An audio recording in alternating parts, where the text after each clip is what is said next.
Good morning to everyone. आज हम आपको एनसीईआरटी क्लास 10 मेटल और नॉन मेटल का क्वेश्चन आंसर का सेट नंबर 2 एक्सप्लेन करने जा रहा हूँ। पेज नंबर 46, ये पेज नंबर 46 है और set second number set. Question number 1 पहले हम पढ़ देते हैं। Question number 1, why is sodium kept immersed in kerosene oil? Why is sodium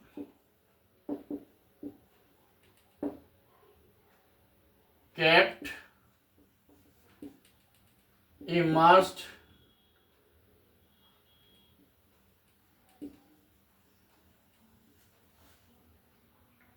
in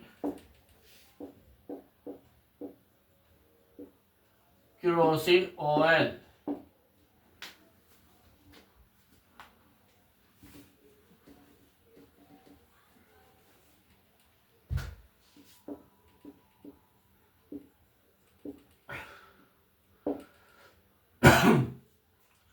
question है, सोडियम को हम क्यों केरोसिन ऑयल के अंदर रखते हैं, माने इसका हमको कारण बताना है।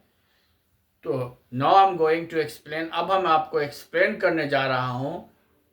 सोडियम पोटेशियम जो है हाईली रिएक्टिव एलिमेंट है। मेटल में ये सबसे ऊपर आता है। पोटेशियम सोडियम ये हाईली रिएक्टिव है और ये अब जब हम इसको ओपन एटमॉस्फेयर में रखते हैं तो ऑक्सीजन और मॉइस्चर एयर के साथ ये रिएक्ट करता है और फायर प्रोड्यूस करता है। इससे बचने के लिए कि आग ना लगे, इसको हम केरोसिन ऑयल में रखते हैं। ये जो हमारा पोटेशियम है, पोटेशियम जो है या सोडियम जो है, ये जब हम रखते हैं तो ये हमारा K2O बनाता है और Na2O बनाता है और ये heat means fire, heat means fire. ये एक्सोथर्मिक रिएक्शन है क्योंकि इसमें हीट और जनरेट होता है।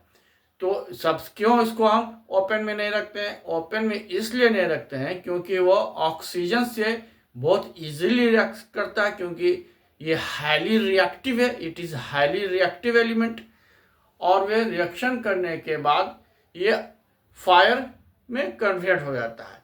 तो इससे बचने के लिए हम इसको केरोसिन ऑयल में रखते हैं ताकि वो ऑक्सीजन के कांटेक्ट में और मॉइस्चर एयर के कांटेक्ट में ना हो और आग से प्रिवेंट करने के लिए। और इसके ऑक्सीजन और मॉइस्चर एयर से प्रिवेंट करने के लिए हम केरोसिन ऑयल में रख देते हैं, क्योंकि केरोसिन ऑयल से ये रिएक्शन नहीं करता है और ये फायर प्रोड्यूस नहीं करता है। इसीलिए हम इसको क्या करते हैं, केरोसिन ऑयल में रखते हैं। अब हम क्वेश्चन नंबर सेट 2 का क्वेश्चन नंबर 2 एक्सप्लेन करने जा रहा हूं। Right the question for the reaction of iron with steam. Iron with steam पहला क्वेश्चन है। Iron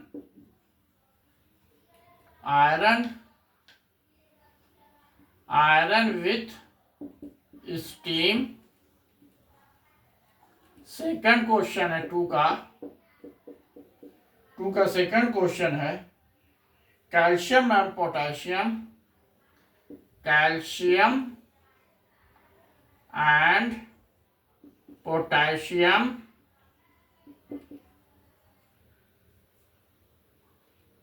with water. आयरन को हम किससे रिएक्ट करा रहे हैं? आयरन को हम रिएक्ट करा रहे हैं वाटर। मतलब आयरन तो जनरली वो वाटर में किससे रिएक्ट करेगा? स्टीम के साथ, जब वो वेपर प्रोड्यूस करेगा। तो आयरन जो है स्टीम के साथ रिएक्ट करता है। तो लिखिए आयरन Fe प्लस H2O, ये हमें देगा Fe3O4 और हमें हाइड्रोजन गैस प्रोड्यूस करेगा। अब इसको बैलेंस करना है तो हम इसको बैलेंस कर सकते हैं। Fe को बैलेंस कर दिया तो ये हमारा 3Fe हो गया, 4H2O हो गया और Fe2O3 हो गया और H2O। ये देखिए आयरन जो है हमारा, ये वाटर जो हमारा स्टीम फॉर्म में S लिख देते हैं, स्टीम S लिख सकते हैं, या आप हमको इसको G भी लिख सकते हैं गैसियस फॉर्म में। When it will react with water it gives Fe3O4 ferric oxide और ये हमें हाइड्रोजन देगा। इसको बैलेंस करेंगे तो 3Fe plus 4H2O, Fe3O4 plus 4H2O। तो यह हमारा क्या हुआ, आयरन किससे रिएक्ट करता है, स्टीम के साथ। सेकंड रिएक्शन पर बोल रहा है कि कैल्शियम और पोटेशियम को रिएक्ट कराइए वाटर के साथ। तो लीजिए पहले लिखते हैं कैल्शियम प्लस वाटर लिख दीजिए, दूसरा में पोटेशियम प्लस वाटर लिख दीजिए। अब देखिए कैल्शियम जब रिएक्ट करेगा तो CaOH होल 2 और हाइड्रोजन गैस प्रोड्यूस करेगा। ये पोटेशियम करेगा तो KOH प्लस H2 देगा। तो ये हमारा कैल्शियम और पोटेशियम जो है वाटर के साथ रिएक्ट कर गया। और थर्ड क्वेश्चन क्या है, कैल्शियम दे दिया और चाहेंगे तो इसको अब हम बैलेंस भी कर सकते हैं, तो बैलेंस कर दीजिए 2KOH।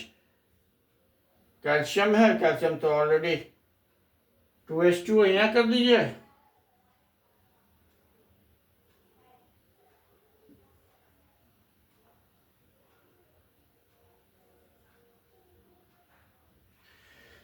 इस तरह से हमारा ये कैल्शियम और पोटेशियम जो है वाटर के साथ रिएक्ट करेगा। तो calcium with water, calcium hydroxide और hydrogen gas, potassium with water तो पोटेशियम हाइड्रोक्साइड और H2। ये हमारा क्वेश्चन नंबर 2 सेट 2 का एक्सप्लेन कर दिए। इसका आप स्क्रीनशॉट ले लीजिए।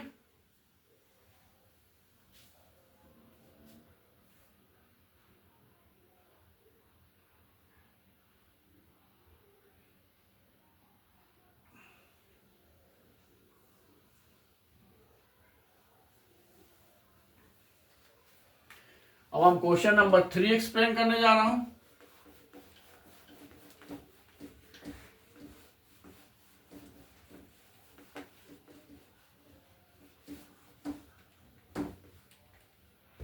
देखिए क्वेश्चन नंबर 3 है, फर्स्ट में यहां पर लिखा हुआ है मेटल, तो लिख दीजिए मेटल। मेटल हमारा है ABCD है।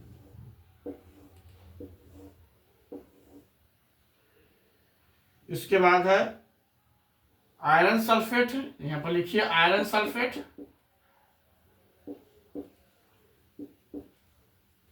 क्वेश्चन है उतार रहे हैं आपका, ये क्वेश्चन नंबर 3 है। आयरन सल्फेट है, यहां पर हमारा कॉपर है, कॉपर सल्फेट है, कॉपर सल्फेट हो गया। जिंक सल्फेट है, जिंक सल्फेट है।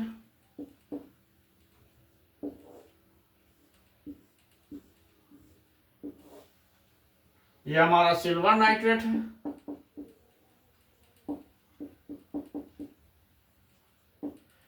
सिल्वर नाइट्रेट है। ये जो है बोलता है नो रिएक्शन, ठीक है। ये डिस्प्लेस करता है, डिस्प्लेसमेंट रिएक्शन होता है नो। चलिए यहां पर है डिस्प्लेसमेंट रिएक्शन,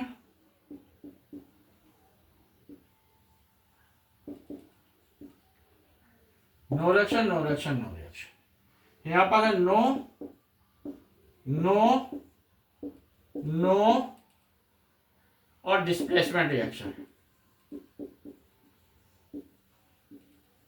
मेन रिएक्शन।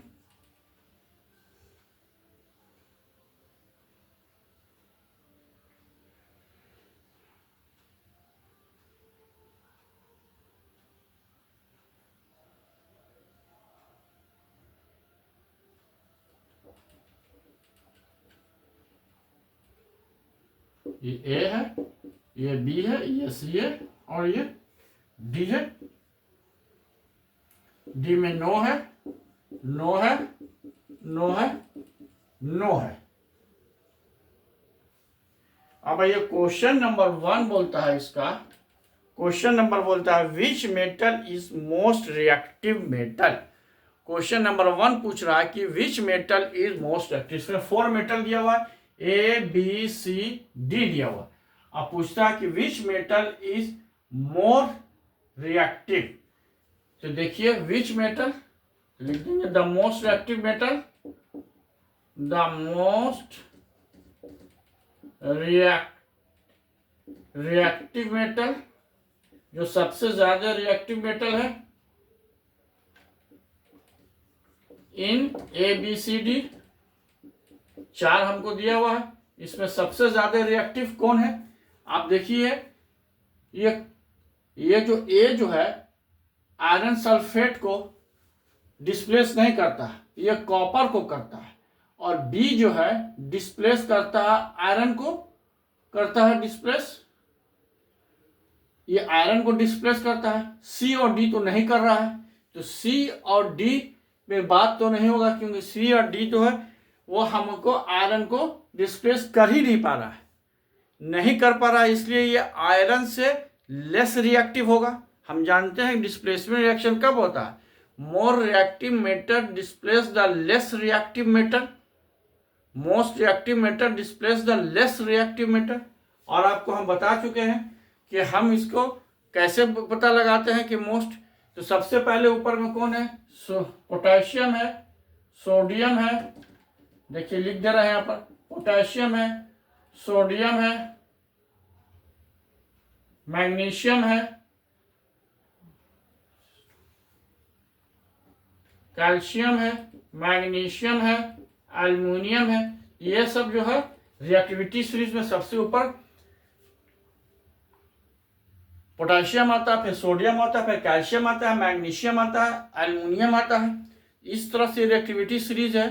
ये रिएक्टिविटी सीरीज में अभी हम देख रहे हैं कि ये सबसे पहले जो ए जो है ये आयरन सल्फेट को आयरन को डिस्प्लेस करता है, बी है।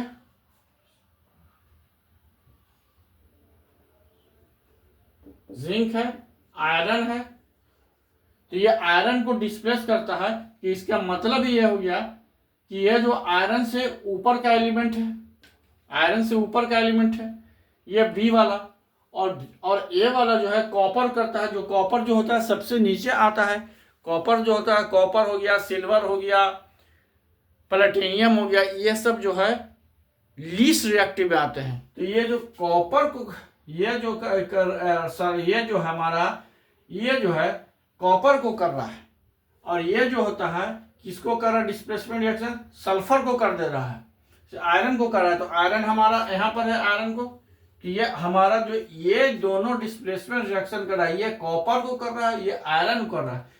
तो आयरन और कॉपर में हम देख रहे हैं कि iron is more reactive than copper, iron is more reactive than copper. तो जो मोर रिएक्टिव को कर रहा है वो ज्यादा रिएक्टिव एलिमेंट होगा। तो क्योंकि हम डिस्प्लेसमेंट रिएक्शन में पढ़ चुके हैं, more reactive element displace the less reactive matter, तो हमारा आंसर क्या होगा, बी हो गया। अब सेकंड क्वेश्चन देख लीजिए, सेकंड क्वेश्चन क्या बोल रहा है। Second question, what you observe if B is added to the solution, what would you observe if B is added to a solution copper sulphate. क्या तुम ऑब्जर्व करोगे अगर बी को हम कॉपर सल्फेट में कर देंगे। तो क्या करेंगे, पहले जब देख लीजिए कॉपर सल्फेट को क्या करेंगे, जब बी में क्वेश्चन फिर से पढ़ लीजिए।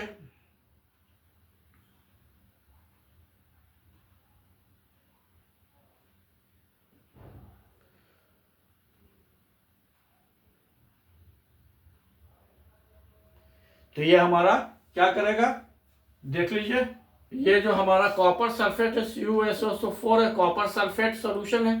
कॉपर सल्फेट सॉल्यूशन को क्वेश्चन नंबर पूछ रहा है, क्वेश्चन पूछ रहा है कि what would you observe if B is added to a copper sulphate solution. Copper sulphate solution में क्या होगा, तो सबसे पहले देखिए कॉपर सल्फेट का सोल्यूशन का कलर क्या होता है? ब्लू कलर होता है, ब्लू कलर होगा। इस ब्लू कलर क्या हो जाएगा? फेड हो जाएगा ब्लू कलर। ये ब्लू कलर को ये क्या कर देगा? फेड कर देगा। और ये कॉपर को यहाँ से हटाएगा। जो मेटल बी है क्या करेगा? इसको डिस्प्लेस करेगा, कॉपर को डिस्प्लेस करेगा और इस पर रेड ब्राउन कलर बी पर डिपॉजिट हो जाएगा। और ये कॉपर सल्फेट जो उसका ब्लू कलर है उस कलर को ये फेड कर देगा और क्या हो जाएगा? रेड ब्राउन जो होगा, ये कॉपर जो होगा वह बी मेटल के ऊपर डिपॉजिट हो जाएगा।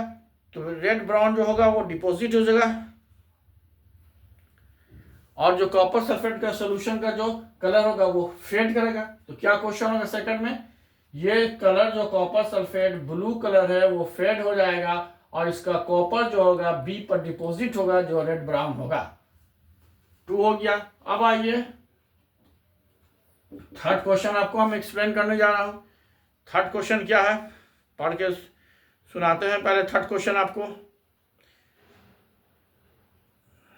थर्ड क्वेश्चन है arrange the metal A B C D in the order of decreasing reactivity माने हमको जो है डिक्रीजिंग फॉर्म में करना है। डिक्रीजिंग मीन्स घटते क्रम में, मतलब कि जो सबसे ज्यादा रिएक्टिव है उसको हमको सबसे पहले लिखना है। जो सबसे ज्यादा रिएक्टिव है उसको हमको क्या करना है? सबसे पहले लिखना है। तो हमारा क्वेश्चन क्या है? जो सबसे ज्यादा रिएक्टिव है उसको सबसे पहले लिखेंगे। तो हम देख चुके हैं कि मोस्ट रिएक्टिव बी है तो लिख दीजिए बी के बाद देखिए ए आ रहा है क्योंकि ये सी और डी तो रिएक्टिव है ही नहीं, सी और डी तो है ही नहीं। तो बी के बाद हमारा सबसे ज्यादा बी होगा, बी के बाद ए होगा, ए में और बाद सी और डी में आइए। तो डी तो किसी को नहीं कर रहा, किसी को डिस्प्लेस नहीं कर रहा है। डी तो किसी को डिस्प्लेस नहीं कर रहा है, सी कर रहा है सिल्वर को। ए बी उसके बाद सी आएगा, उसके बाद हमारा डी आएगा। तो हमारा फॉर्म क्या हो गया? बी ए सी और डी। तो सबसे हाईली रिएक्टिव बी हो गया, फिर ए हो गया, फिर सी हो गया, उसके बाद हमारा डी हो गया। इस तरह से हमारा सबसे ज्यादा हाईली रिएक्टिव था उसको हमने पता लगा लिया।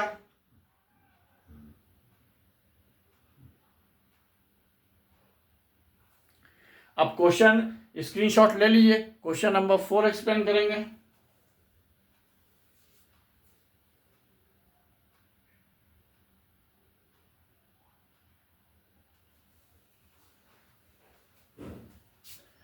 हम समझते हैं कि आई think you have already taken the screenshot. आप आइए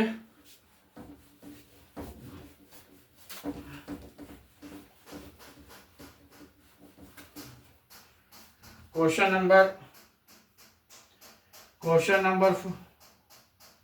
3 question number IF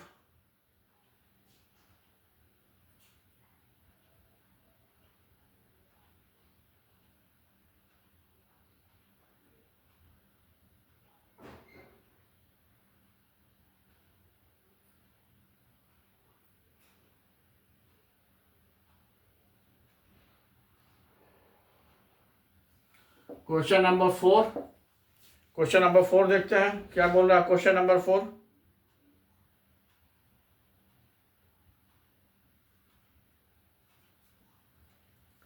question number 4 है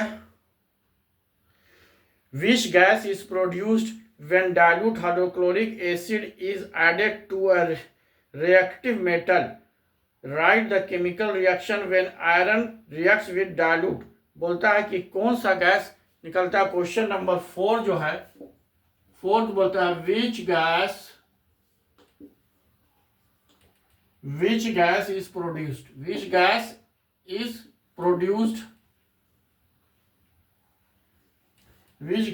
produced when dilute HCl is added। तो हम जानते हैं विच gas is produce, hydrogen gas is produce. कौन सा गैस प्रोड्यूस होगा? हाइड्रोजन गैस प्रोड्यूस होगा। H2 लिख दिया। और हमारा क्वेश्चन बोलता है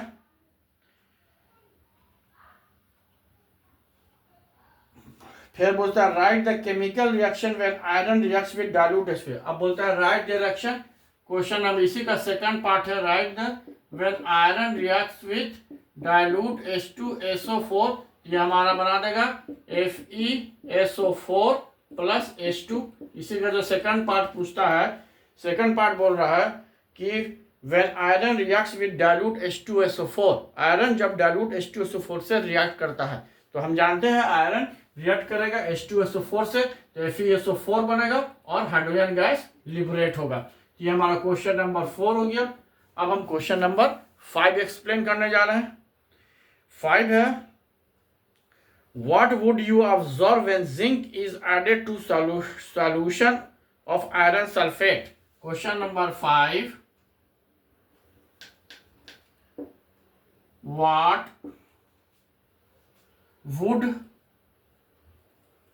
what would you observe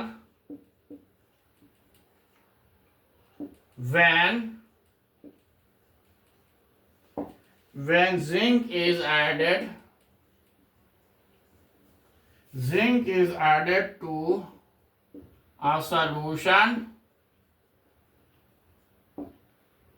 solution of iron to sulfate?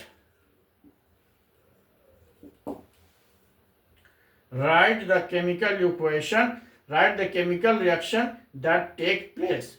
अब बोलता है what would you observe when zinc is added to solution iron sulfate। तो जिंक ले लीजिए Zn और आयरन सल्फेट FeSO4 लीजिए। अब देखिए क्या होगा इसमें, कौन सा, तो आप देखिए यहाँ पर डिस्प्लेसमेंट रिएक्शन होगा। क्यों डिस्प्लेसमेंट रिएक्शन होगा, क्योंकि जिंक और आयरन में zinc is more reactive than iron. आपको याद रखना पड़ेगा, जिंक जो है मोर रिएक्टिव है। ये जब मोर रिएक्टिव होगा तो वो इसको डिस्प्लेस कर देगा। तो ZnSO4 प्लस Fe, ये हमारा ZnFeSO4 ZnSO4 प्लस C क्यों डिस्प्लेस किया। और अगर इसी क्वेश्चन को हम ले लेते हैं ZnSO4 प्लस Fe, तो रिएक्शन नहीं होता, क्योंकि हमारा जो आयरन जो होता वो इससे लेस रिएक्टिव है, तो उसको डिस्प्लेस नहीं कर पाएगा। मोर रिएक्टिव होगा तभी वो उसको डिस्प्लेस कर पाएगा। अब हमारा क्या बोल रहा है,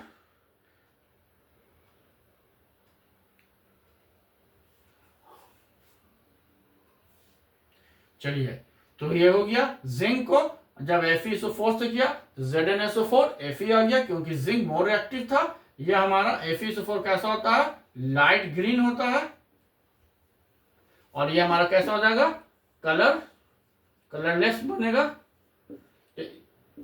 now page number 46 set number 2 is completed. Now take a screenshot ले लीजिए।